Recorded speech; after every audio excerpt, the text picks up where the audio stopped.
Kabbalah, and we're trying to get an insight as to who we are and what our goals are, what the mission is, and what actually happens to us in life, what happens to us before life, and what life is really all about, what is really at the core of the riddle that is our life here, and certainly to look at like what impact does our actions have. I think that really at the core of the question of Kabbalah is trying to understand the deep insight behind human life, really. So I think it's appropriate to look a little bit about some statements that were taught in Jewish literature about who we are. So I just want to give a little introduction, very, very interesting statement that is written by Rabbi Moshe Chaim Luzzatto, known by his acronym, the Ramchal. He wrote very famous books like Derech Hashem, the Way of God, which organizes Jewish philosophy and theology. A very, very famous book called Mesilat Yesharim, Path of the Just, where he organizes Jewish ethics. And he also wrote a very small book called derech, eitz, which means the way of the tree of life. Now, if those words sound familiar, tree of life, we know that when Adam was put into the Garden of Eden, there was lots of trees and two special ones, one called the tree of life and one called the tree of knowledge, good and bad. And he, of course, made the fateful decision to opt for the tree of knowledge, and our life and our misery is the product of that decision. But either way, what would have happened had he chosen the other tree, the way of life, the tree of life? So that's, but from the title of the book, it's really more like a pamphlet. The Way of the Tree of Life, it gets you a little bit of a sense as to the magnitude of the topic that he talks about.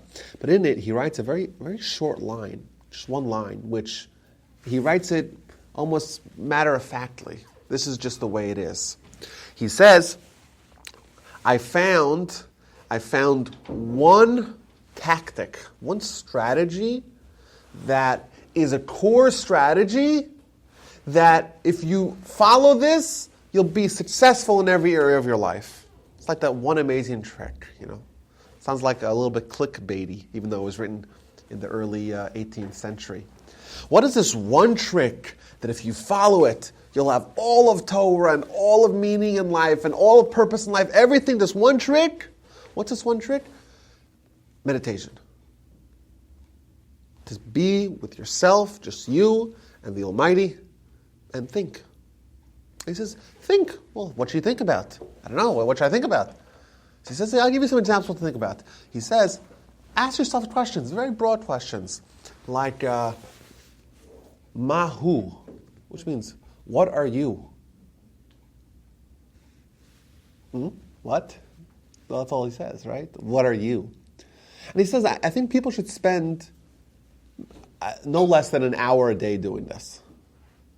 Ask them the question, what are you? And gives another example, what did King David and Abraham do that made the Almighty love them so much? Those are the two sample questions he gives that we should spend an hour a day. So if you do the math, we're talking about hundreds of hours a year to think about, what are you? And to us, it sounds so crazy and preposterous. What do you mean, what am I? I'm me. But can we really define what we are? What are we? What are we? What am I? That's a hard question to answer. A soul. So you say soul, but what does a soul even mean? What does that even mean? So I think that's a very good starting point. Like, what are we? And once you understand what we are, the next step would be to understand, okay, so what's the purpose of me? Because if we are static, if we are just what we are and nothing can change, then there's no meaning, no purpose, no greatness, and you can't become good or bad if you're static. But we know this intuitively, even though we may not have spelled this all out, that we're conflicted. And because we're conflicted, therefore we're put into kind of this mode, this world, this arena of change, of opportunity, where we can ascend to the greatest heights and we could descend to the lowest of lows, and thus there's meaning. We call that, by the way, free will. It means that man has a say. Man, I say man, I mean mankind, of course. Mankind has a say in determining their destiny. That's a big deal, even though we all know that's true. But if you really actually try to break it down to its smallest components, we don't really know what we are. And if we don't really know what we are, how can we expect to know what we ought to do? Because if you don't know what you are, you don't know what your mission is. If you don't know what your mission is, how can you possibly be successful in trying to accomplish that mission? So therefore, I think it's a good step to start to, okay, what are we? So you said soul. I was going to say soul. A soul with a body or a body with a soul. Okay, soul and body. So what's a soul? The soul is the part of God. That God gave us. But God doesn't have parts. So this is, it's a part of us that God gave us. Okay, but God gave us our body as well, right? God's the designer of both soul and body. Part as opposed to physical. What does that mean? So I'm saying, like, I'm not saying you're wrong. I'm saying, okay, let's try to see what do we know about the soul? What would happen if the soul existed in isolation? Like, what would that look like? If you just had a soul and you denuded it of the body, what would that be? Obviously, it's not something physical, but what would the characteristics of that entity be? How would it behave? How would it be motivated? What would really be its makeup, its physiology, if you will? So that's not an easy question to answer. So what I found here, I found an amazing source. It's an incredible source that I think a lot of people maybe have heard, or at least have heard parts of it, and maybe haven't pieced it all together. And oftentimes, the things that we know like best are the ones that we actually know worst, because we connect it to the first time you heard something, right? So the first time you studied the Torah and you read about Noah's Ark, that's still the image that you have emblazoned in your mind. And you get a little older and you kind of rely on what you knew as a child, whereas what you knew as a child was a child's perspective. So this Talmud that we're going to read here, it's something that we may have heard before, or at least heard parts of it before, but to see the entire picture and what it paints about our soul is really dramatic. So I want to read to you guys what it says here. This is from the book of Nida, on chapter, in page 30b. This is an entire Talmudic section that it discusses exactly our question. What is a soul before the soul has a body? Now, I wouldn't quite say body, because there's going to be multiple stages. There's a soul that's entirely free of any body, and then there's a soul in the body of a fetus before the body is given its materialistic instinct. And then there's the soul after birth, and what changes after birth, and of course there's the undoing of that in reverse order with death and etc. Right? But so there is a soul in a fetus? Yes. So there's an entire community section of the status of the soul in a fetus.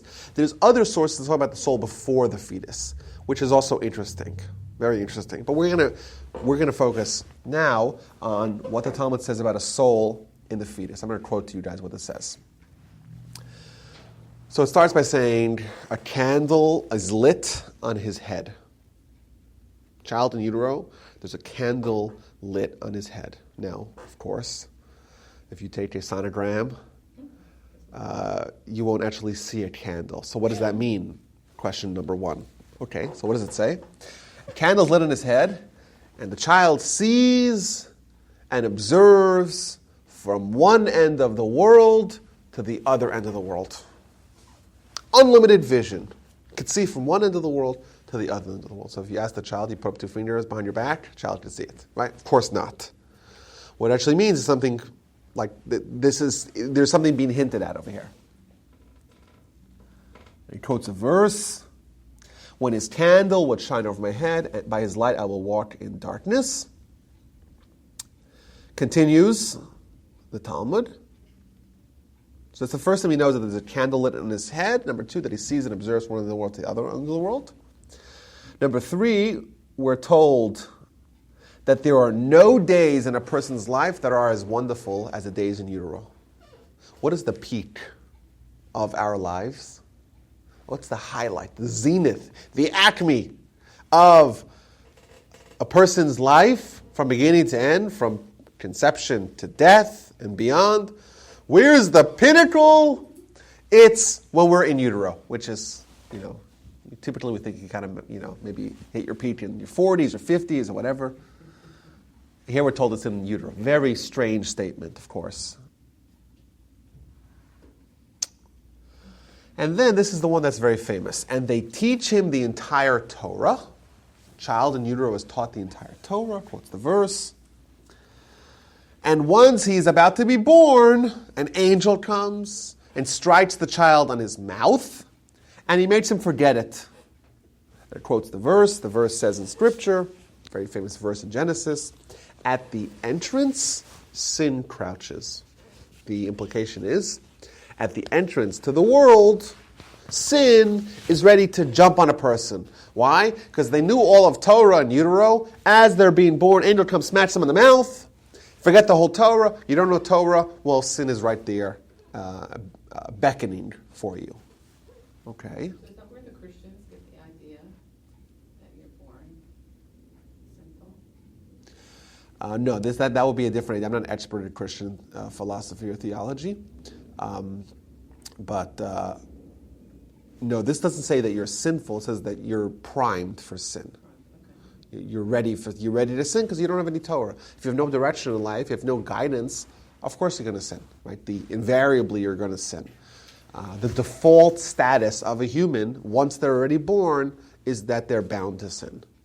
They have to counteract that. It means if you do nothing, it's a little bit like someone once aptly compared the Jewish perspective on the world and change and growth as what my kids do in the malls. When they want to go up the stairs, they don't choose the ascending escalator, they choose the descending escalator, the one's going down, and they got to run twice as fast to get up. You've seen those kids doing that? Mm-hmm.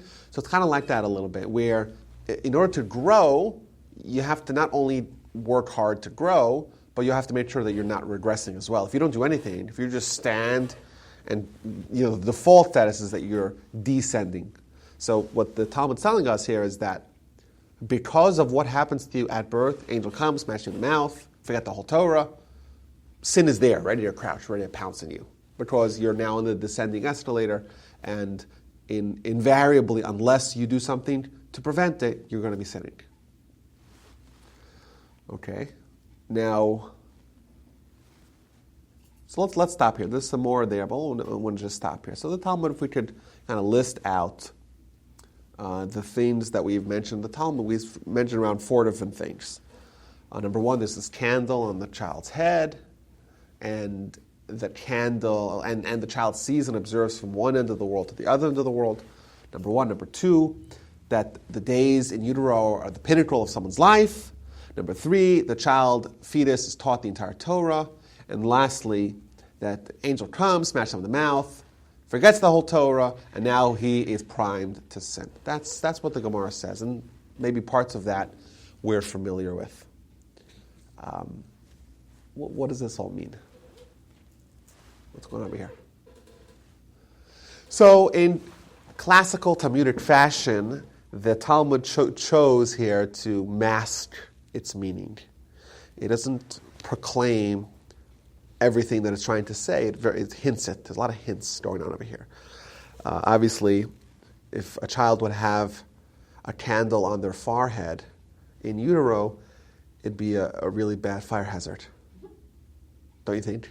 Kind of impossible to. And it would get extinguished, right, as well. Oxygen required. Right. So is it when it says there's a candle on his head?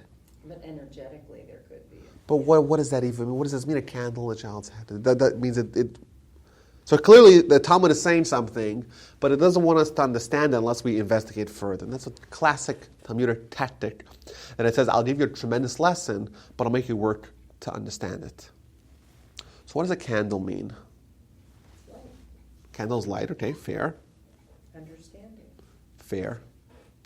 So there's actually a verse that says, Ner Hashem Nishmat Adam. The candle of Hashem is the nishma, the neshama, the soul of man. So if you ask for a definition of a soul, we have a verse that says, its soul is the candle of Hashem. Still doesn't give us a lot of detail on what actually happens, but at least it's some sort of rough definition. Now, when we're told that there's a candle, and we're told that a candle is a soul, safely we can say that when the Talmud is talking about there's a candle there, it's talking about the child's soul. Now, not only is there a candle, but where is the candle? Look, the candle's on his head. What's the head? The head is someone's consciousness, someone's recognition, someone's intellect, someone's perspective. That's the head. If I told you the candle was in his pocket, you'd say, he has a candle, but he's not referencing his candle right now. If I told you the candle was buried in one of his arteries in his leg, you would say, there's no way he knows where the candle is or what the candle is doing or the influence of the candle. Doesn't really have a tremendous influence on him. But if it's on his head, well, then it's right there. It's present. It's at the forefront of his being. It's his connection to the divine. But the point is that it's not his connection to the divine is not something that's hidden from him. Now, I did a little trick on you guys. Sorry. I tricked you because when I told you the verse that says Ner Hashem Nishmat Adam, I only gave you half the verse. Classic. What's the end of the verse? The soul, the candle of Hashem is the soul of man. And the verse ends, Chofes kol chadrei baten. It searches the innards of someone's gut, someone's stomach. So if you ask the verse, what is the soul of man? Well, it's the candle of God. Where is it? It's deep within them, in their stomach, searching the innards. You ask our Talmud, what's the soul? The Talmud says, well, the soul is the candle of Hashem. Check. But where is it? It's in the head. It's right there in the forefront. It's not some deep within them. It's there. It's present. So I think an interesting takeaway from this, and this is essentially the theme of the entire Talmud here, is that what actually exists, the soul that the child has in utero, it's the same candle that we have as born humans. But the difference is that the soul is in his head. It's right there. It's the primary driving influence of the child's consciousness, to whatever degree the child has consciousness. But for us, our soul is of secondary importance. We have it, but it's within us. It's not in our head. Our head has all the other stuff in our head.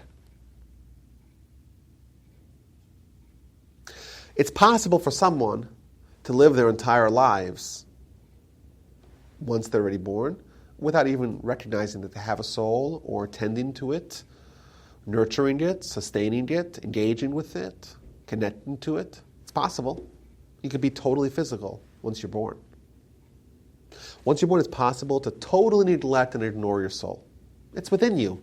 You don't even know that you have a large intestine and a small intestine. And you know that? Yeah, you know that maybe theoretically, but you've never seen it before.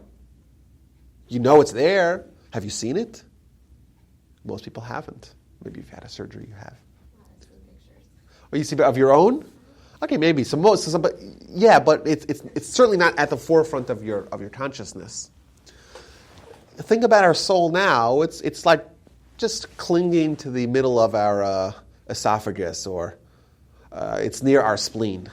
It's there. We maybe are theoretically, intellectually aware of it, but it's certainly not in our head, taking our headspace at the forefront of our perspective. So there's this shift that happens from when the candle's in the head till the candle is demoted to being searching within the innards of man.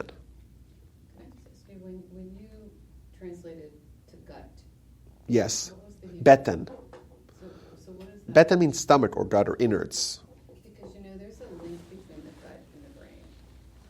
Scientifically, they're very formed. What they're made of is very similar. Very interesting. Yeah, and when you say like my gut instinct, it's because you're really using your mind. That's very interesting. And there's more sources about this. Very interesting sources. Like the Talmud, for example, compares in one other location the placement of the soul within a person to someone's kidneys. It's like deep within them, but still accessible and still can provide a lot of clarity. So this is interesting. I want to kind of explain why this is.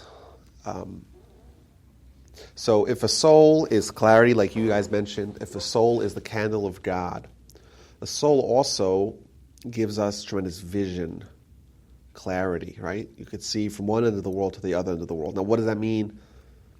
That's a separate question. Like to see, like, what exactly does that mean? What is this vision? It's a hard question to answer. It's not so clear. But what I'll tell you is that if you want an actual example of what this looks like, Adam, another Talmud says that Adam uses the exact same verbiage, the exact same words. Adam was from one end of the world to the other end of the world. So there's a link between Adam, before Adam sinned, what he was like, and then when he sinned, he was changed, so to speak. It's almost as if Adam, even though he was born, he was created, he had a candle on his head, so to speak. He sinned, and therefore the candle on the head, seen from one end of the world to the other, all that was changed, and he became a human like us. But that happens to us all internally at gestation to birth. That same shift happens. Now, so what happens? The child knows the whole Torah. As they're about to be born, there's an angel comes, smacks them on the mouth, makes them forget it all. So at birth is this, number one, the candle gets taken from the head and placed within someone. Number two, the vision ends. You don't see from one end of the world to the other end anymore. The Torah is forgotten. All that happens at birth. Now, the Talmud brings a source for it, a source from Genesis we mentioned. At the entrance of the world, sin crouches. Right? You forget the Torah, you're now primed to sin. What do you guys to hold that thought here? Hold the thought for a little bit. There's another statement in the Talmud, and this will answer several questions that were raised. The Talmud in the book of Sanhedrin, page 91b, has a series of dialogues trying to understand exactly at what point in someone's development do they A, get a soul, and B, get a yetzer ra. Yetzer ra is another critical character in our life's story. And the Talmud says, when does the child get the soul, get the neshama? Ultimately, the Talmud concludes that the child gets the neshama at conception. Whether or not this is relevant to the abortion discussions is interesting.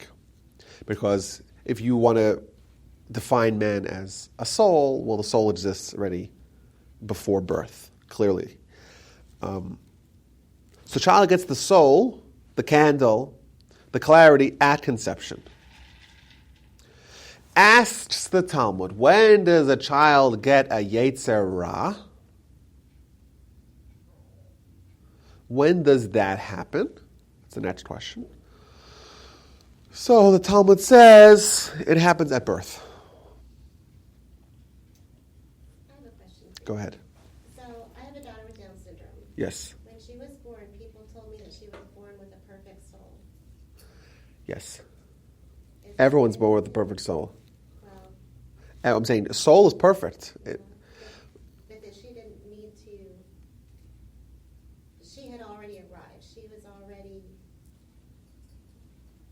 These are very, very special souls.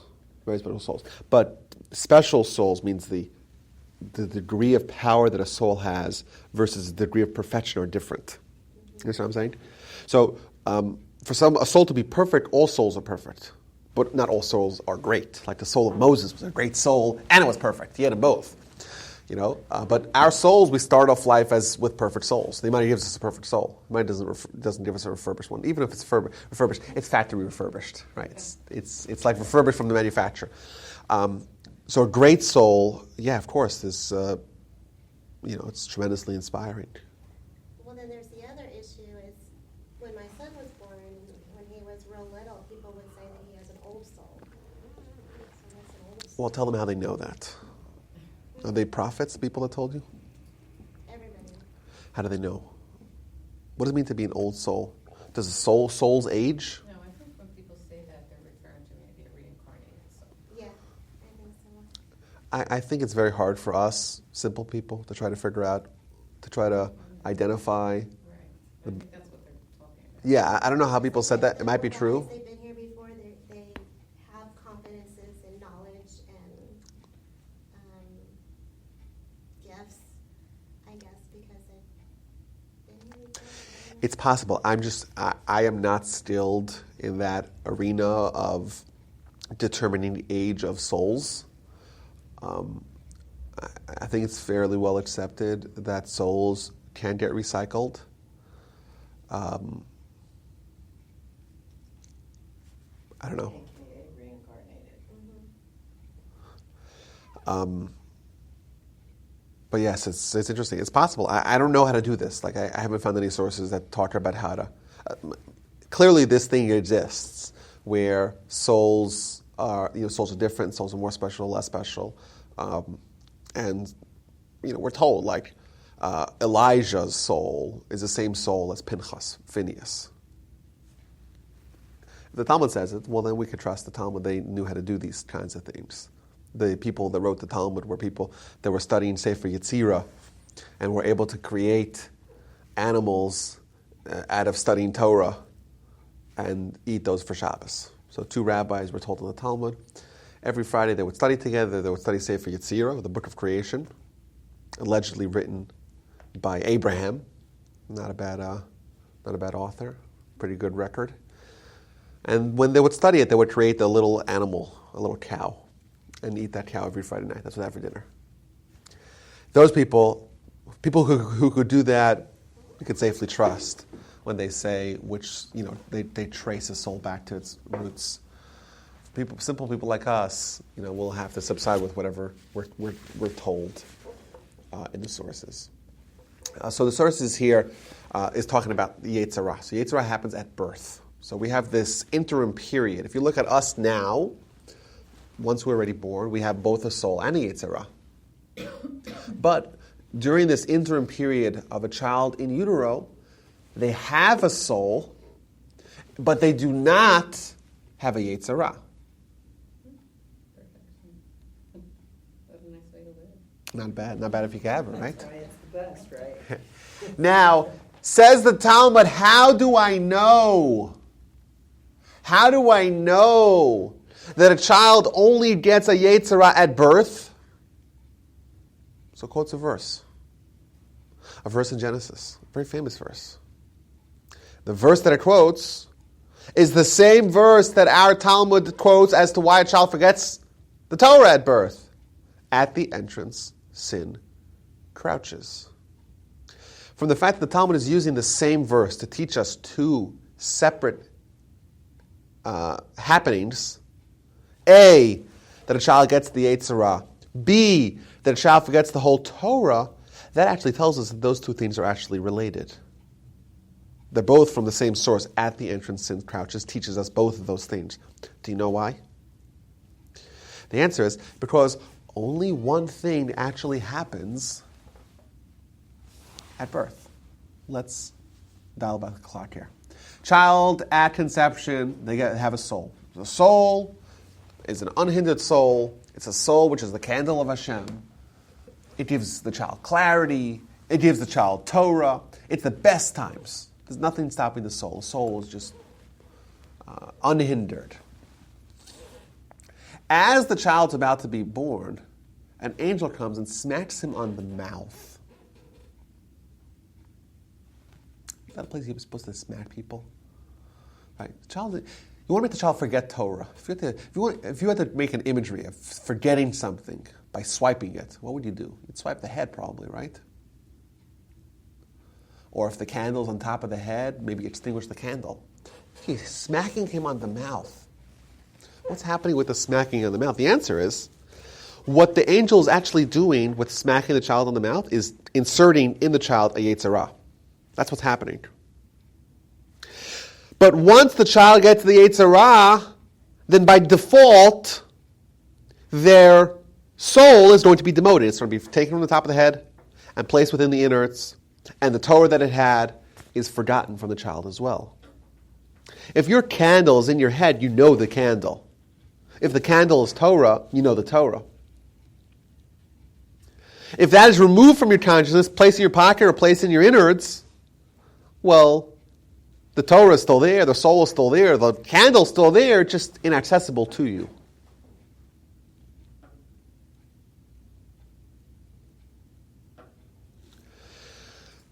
So essentially, only one thing happens at birth. The child gets the yetzer hara. Yetzer hara is the counterbalance, counterweight to the soul. And suddenly the soul's influence is muffled. It can no longer broadcast its influence via Torah, via vision, via all the things that were described. And now you're a human. Now you're conflicted. Now you have to live a life. Now you have to grapple between opposing internal forces. One, a very powerful spiritual soul, and number two, a very powerful physical, materialistic yetzer hara. And your life goal is going to be to really undo what happened to you at birth. If you think about it. If you could find a way to reverse the curse of birth and go back to those great times, that pinnacle, that apex, that acme of what it was like to have a soul that was not hindered by the yetzer hara, well, then you'd be the most successful, because you're just reinstating the soul in its proper perch on top of your head. Reset, right? If you could do that, well, that's perfection. That's Moses. That's what Moses did. What do we know about Moses? He accepted the Ten Commandments. Well, of course, the greatest human of all time, right? But we also know, very interestingly, about Moshe, that when he came down from the mountain second time, his face was aglow. Glow, light, it was bright. Do you know why? Moshe took the candle, put it back on his head. That's his greatness. People couldn't look at that candle. Because it's not just any candle, it's the candle of Hashem. If the candle of Hashem is right there in Moshe's face, the people couldn't look at him. He had to wear a mask to cover it over. How did he get a candle on his face? Well, we could do the same thing. We also once had a candle on our face as well. We had that. We lost it at birth. Can we reclaim it is the question of our life. Can we reinstitute the way things were prior? Can we too bring our candle back to supremacy over our consciousness? Moses did it. Can we do it? We can, but what does that mean? It means you got to fight the yetzer hara. And the yetzer hara is a formidable foe. It is not easy. That's what life's about. By the way, what's Torah? What is Torah? Torah is a battle plan to defeat your yetzer hara. That's what it is. Says the Talmud, Barasi yetzer hara. The Gemara says, I created a yetzer hara. Barasi Torah Talmud, I created the Torah as an antidote. What is Torah? Torah is a comprehensive battle plan of defeating, dismantling, decimating, and annihilating your yetzer hara, and thus restoring the soul to its purity and primacy. That's what Torah is. You see how it all works out together nicely. You had an unhindered soul. It was wonderful. Best of times. You have a yetzer hara. You're afflicted. You're cursed. You got a smack on your mouth. You have a wound. You have an injury. Okay, can we fix that? Can we remedy it? Yeah, we can with Torah's help. And that's what Torah is. Torah is man's instruction manual, tools for undoing what happened to them at birth, undoing their demotion of the Yetzer Hara, to reinstate it, to reinstitute it as the chief primary force of influence in your life by removing the obstacle that's called the Yetzer Hara. As simple as that. So did Adam have a Yetzer Hara? Adam did not have a Yetzer Hara. That's exactly the point. Okay, so, but if he didn't, then why did he eat from the wrong tree? Oh, why did Adam eat from the wrong tree? That's a good question. But what's clear is, you look at Rashi. Rashi says it's very clear. I actually saw Rashi yesterday. Interesting you asked. Adam did not have a Yetzer Hara. He did not know good and evil. He had no internal influences for good and evil. When Adam ate the Yetzer, they ate from the eitz hadas, from the tree of knowledge, good and evil, he did it even though it was ludicrous for him to do it. He didn't have a drive to do it, passion to do it. He had the same passion to eat from the eitz hadas, from the tree of knowledge of good and evil, like you would have to jump into a bonfire. You could do it theoretically, you have the choice, right? But why would you want to do that? It's totally hampering you, right? Now, the reason why Adam did it is because Adam wanted this conflict. When the second Adam ate from the tree of knowledge, the Yetzer Hara came within him. And then thus he too was demoted. But life is wonderful because life is opportunity. A soul doesn't need to work hard to become a soul. The Almighty created it perfect. Life is meaningful specifically because of the Yetzer Hara. In fact, says the Talmud, what is the nickname for the Yetzer Hara? Right, what does the word Ra mean? Ra means evil. Says the Talmud, what's the nickname for the Yetzer Hara? Tov Me'od, very good. Well, which one is it? Is it good or is it bad? Well, it's bad because it makes you want to sin. It's good because the fact that you want to sin gives you an opportunity to have meaning and purpose and greatness. If you didn't have any resistance, it's no big deal. It's the reason why the kids want to go up the down escalator. Because that's fun. That's a challenge. But isn't it easier to just, but what have you accomplished if you just were taken up to your destination, right? If you just had a soul, you're great. So what? What have you done to earn it? Nothing. If you have a counteracting force that provides resistance and obstacles and challenges and hindrances in your ascent, well, then your ascent matters. And that's greatness, and that's opportunity. So Adam willingly afflicted himself with a Yetzer Hara so that he should have those fringe benefits that the Yetzer Hara affords man to become great. I mean, when I hear that, I just feel like that was God's plan. Adam had free will, right? I just feel like Maybe these are not easy questions to answer. But I think we typically erroneously assume that Adam was sillier than you and I, which is a mistake. God didn't create one man and make him a total doofus. There's a lot of calculation going into this. A lot of, it was based upon a vision for mankind that we're thankful for. We're thankful for the fact that we have opportunity. The Yetzer Hara is called Tov Me'od. It's very good because it's opportunity. Yeah, but it's a problem to be afflicted. But when you're afflicted, you have an opportunity to become great as a result. So I want to finish off here with a last statement from that particular Talmud. Oh, one more thing. The angel hits him on his mouth. Why mouth? Why would the mouth be the conduit by which the Yetzer Hara will be inserted into man?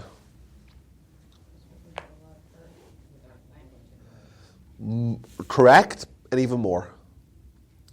The Yetzer Hara being introduced to man is a recalibration, reframing of what man really is. Man prior just got a soul, just spiritual.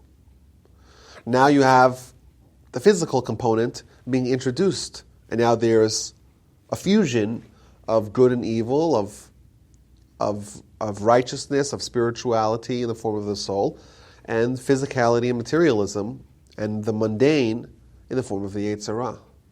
So, human is a fusion of those two. There's one part of us, the touch point between the physical and spiritual is speech. Speech is partially physical, but it's also partially spiritual. It's physical because you have to use your physical capacities to do it. You have to use the guttural and your teeth and your tongue and your lips and whatever. But it's also very hard to do. You can't see it. It's very hard to kind of define what it is. It's sound, waves. It's like invisible stuff, like our soul is invisible to us as well.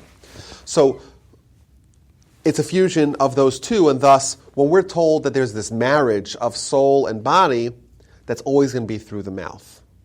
So, smack him in the mouth, introduce the Yetzer Hara, soul and body, physical and spiritual, are now fused.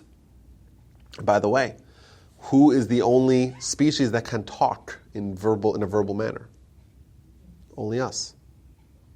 Animals can run and can walk and very physically capable, but they can't speak. You know why? Because they don't have the soul. If you could speak, that's a reflection of fusion of soul and body. Now, last thing here. So what happens? So what's the conclusion of that Talmud? So, thus, when we initially had read this Talmud, like, oh, it's nice. There's candles. How romantic. Child in utero. This baby. A baby being born. Torah study being done. He forgets it all. It was all like a little bit fairy tale-ish to us. Now we actually see that this is actually a crash course in education in what a soul is and what it does, and what a Yetzer Hara is and what it does, and what life really for us is, and what we're composed of, what we're comprised of. Who are we? Well, we can say we are a soul and a body empowered by the Yetzer Hara, and thus we have the capacity, the potential for greatness in the form of the candle of Hashem that we have within us, provided we could access it and unearth it from within by removing the inhibitors in the form of the Yetzer Hara. Like, that's a nice definition of who we are and what our mission is. I want to read to you how the Talmud does this. The fetus does not leave, is not born, before they make him swear an oath. As it says, for to me every knee will bow, every tongue will swear. Every child before they're born, they pronounce the following oath, or the following oath is pronounced before him. What is the oath that the fetus is made to swear? Be righteous, be a tzaddik, and don't be wicked, don't be a rasha. Okay, so far so good. And even if the entire world tells you you're righteous, consider yourself to be wicked.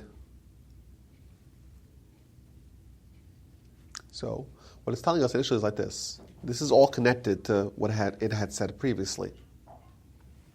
Be righteous, be a tzaddik. What is a tzaddik? A tzaddik is someone who is able to unearth their soul from within by neutralizing the power, the counteracting power of the Yetzer Hara. Don't be wicked. Right? Don't allow the down escalator to just take you to the depths of despair and sin. Don't allow that. Don't be wicked. And what if the whole world says you're a tzaddik, you're a tzaddik? Well, unless you're Moshe, which you're not, but even if you are Moshe, you always got to grow. Don't have any complacency. You know what happens if there is complacency? You start hanging down again. So never stop, because that's just the nature of the beast, right? Almost quite literally, right? We have an internal beast that's dragging us down. Continues the oath. And you should know that the Almighty is pure, His angels are pure, and the soul that He placed within you is pure. If you guard it in its purity, good. If not, behold, I will take it away from you. So, we get another definition of what a soul is. A soul is pure. How pure? We don't know how pure it is, but it's being placed on the same pedestal. The Almighty is pure, The angels are pure, your soul's pure. That means it's exceedingly pure. But will it remain pure?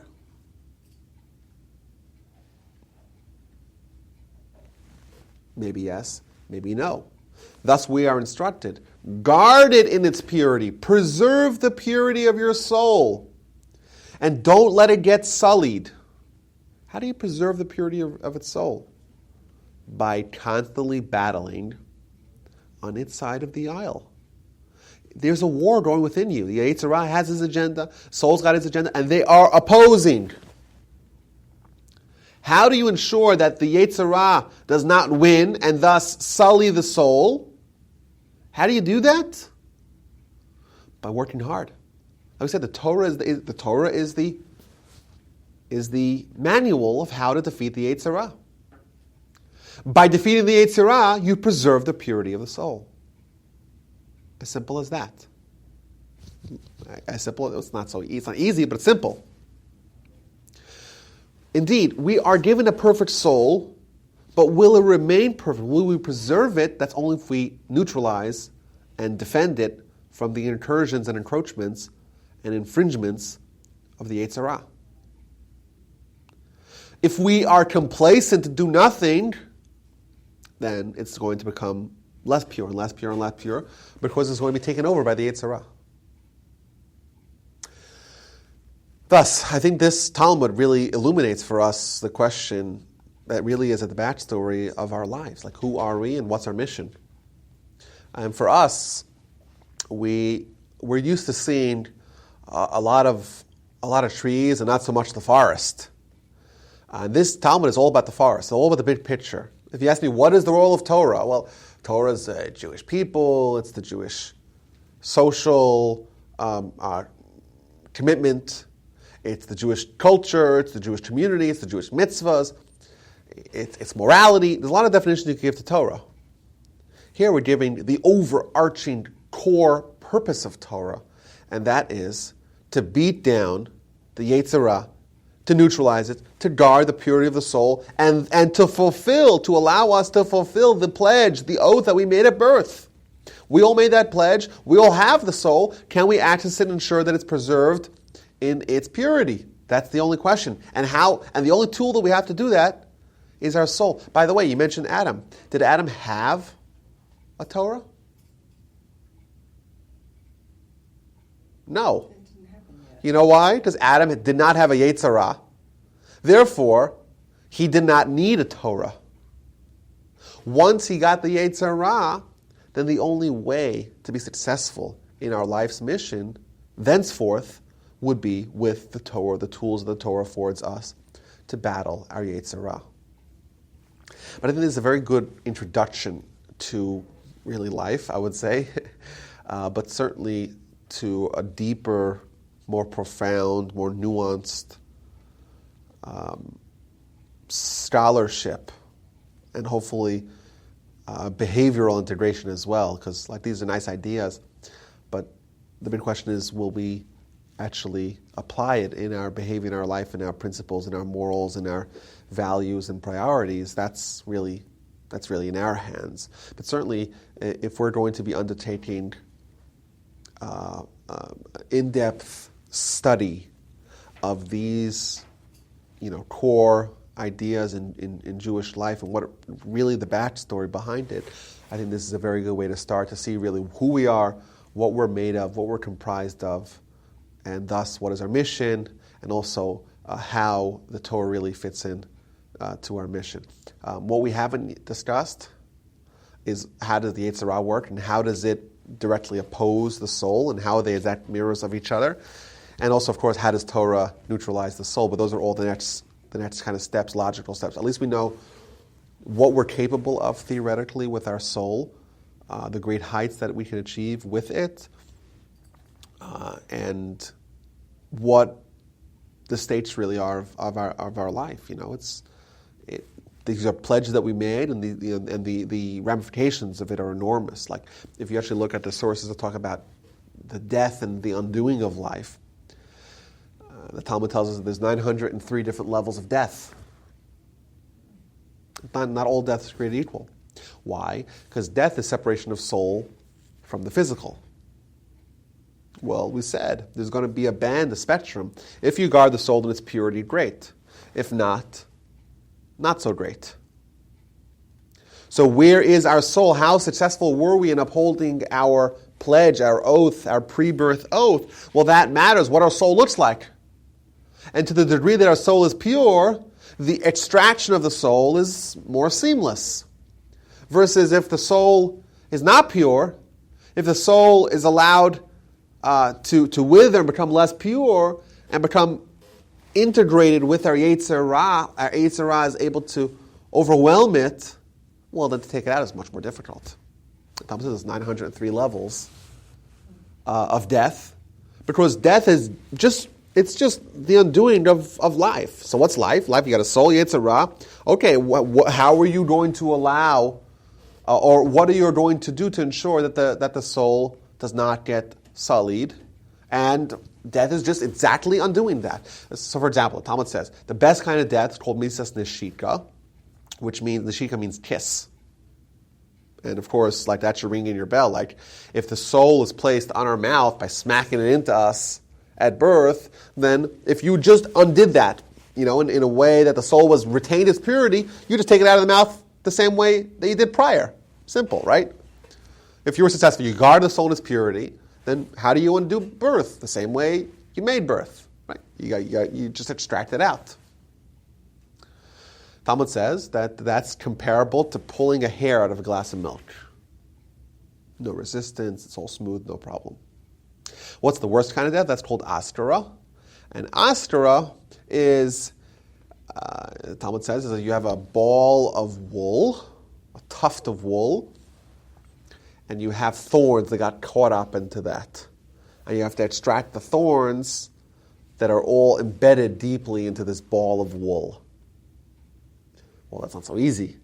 You got to pull, and it gets all stuck in there like a steel wool, right? It's stuck. You got to pull really hard. And once you pull it, well, little bits of the thorns are going to stay in there. Little bits of the wool are going to be pulled out. It's really messy. And that is indeed the separation of our soul and our body, because that's just who we are. Like we choose what kind of death we're going to have by what kind of life we're going to live.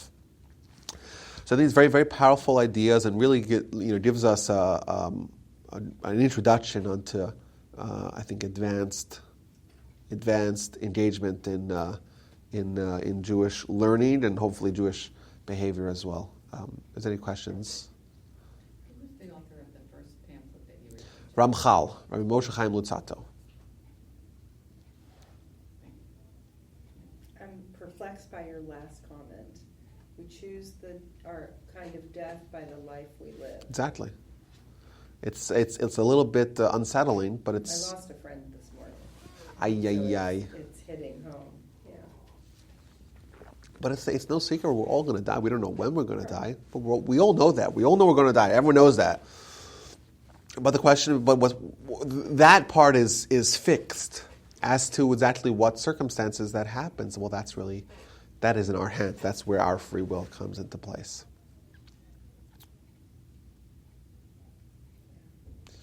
Okay, so I hopefully next week Rabbi Cohen will be here for more authentic Kabbalah. But this is my version of Kabbalah.